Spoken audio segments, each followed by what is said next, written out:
Outra pergunta que eu queria te fazer, Nicolas, em relação a essas pesquisas que a gente tem, todo dia sai praticamente uma pesquisa eleitoral. A gente também faz o Uhum, nosso Instagram, né?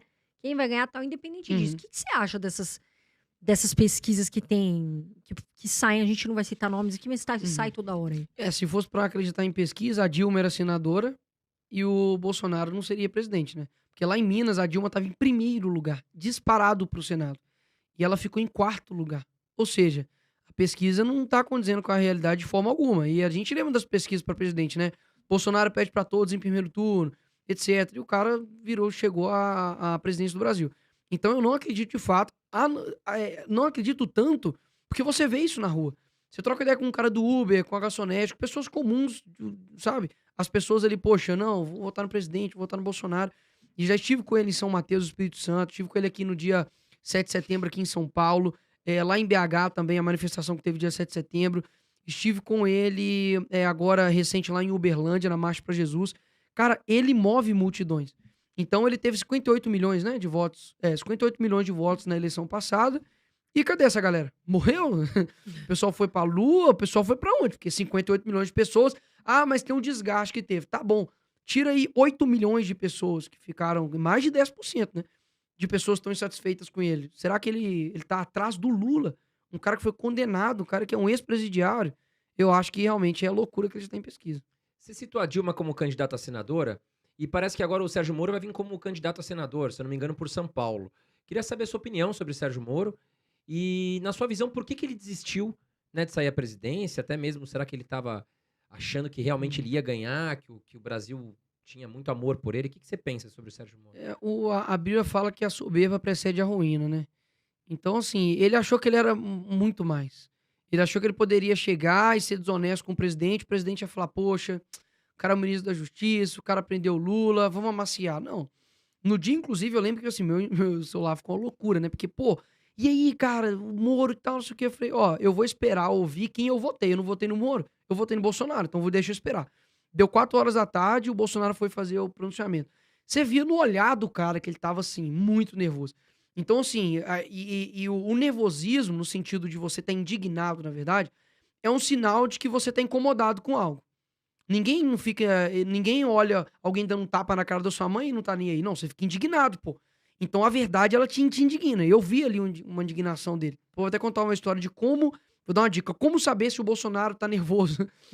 Tem uma dica pra saber, eu vou contar daqui a pouco. E assim, o Moro realmente ele achou que ele era maior do que o presidente. Ele achou que ele poderia trabalhar através da mentira. O Moro, ele é tão burro que se ele tivesse ficado calado, ficar calado, "ah, sei o quê", falado um pouquinho assim e ficado calado da boca, ou ele seria o próximo presidente do Brasil, ou ele seria ministro do STF. Se ele ficasse calado, que ele calasse a boca. Por isso que a Bíblia fala, né, Quem que sabe vice também, né? quem sabe visto, que a coisa mais difícil do nosso corpo de controlar é a língua, bicho. Então a língua Tão pequena e tão poderosa a tão língua, pequena né, e tão meu? poderosa, destruiu, cara. Então assim, acaba que, essas tentativas dele de colar com o pessoal do MBL, depois tentou colar com o Álvaro Dias, aí deu problema, é uma tentativa desesperada por algo.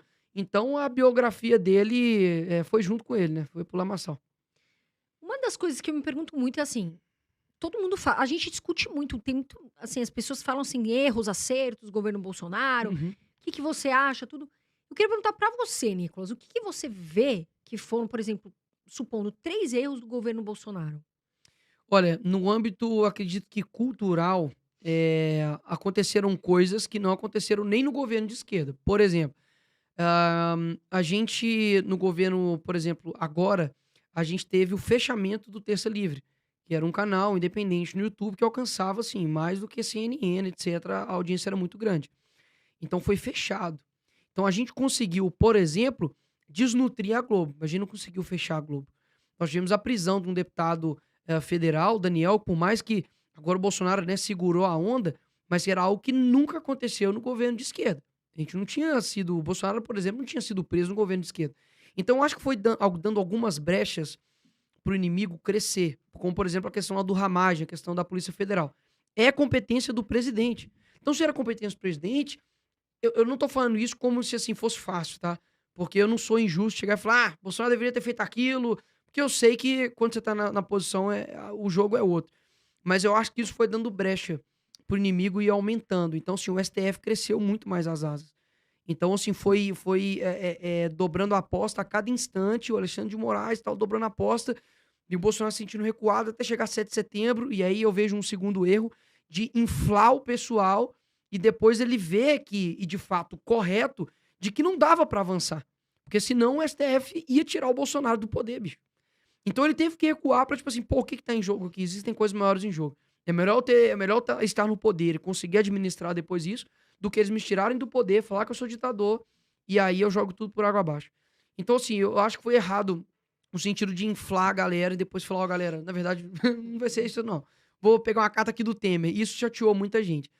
E eu acho que nessas pautas digamos, de avanço do conservadorismo ainda está muito embrionário. Mas eu acho que é normal por conta do começo que a direita tá, né? Inclusive, ele até citou, né, algo que ele, digamos assim, errou, poderia ter feito diferente, foi a escolha dos ministros, né?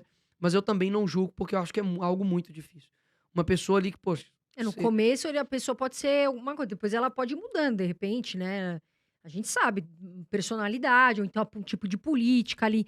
Ministro, a gente viu o e o ministro da ambiente da Saúde trocando. política, Carol, assim, não sei se você já teve a oportunidade de ir no Senado, parece outro mundo.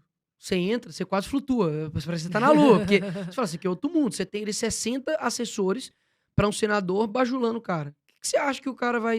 Ele não vai ter nenhuma conexão com a realidade. Por isso que a gente fala assim, poxa, será que o Alexandre de Moraes, ele não sente que o povo brasileiro tá nervoso com ele? Não, não. Porque ele vive no mundo dele, ele vive na lua dele. Ele entra lá, os assessores fazem tudo pra ele, ele lê, deferido, indeferido, julgado ou não, vai pra casa. Então os caras Exato. estão desconectados da realidade. Mas assim, se fosse pra levantar alguns pontos, eu levantaria esse a respeito do governo Bolsonaro.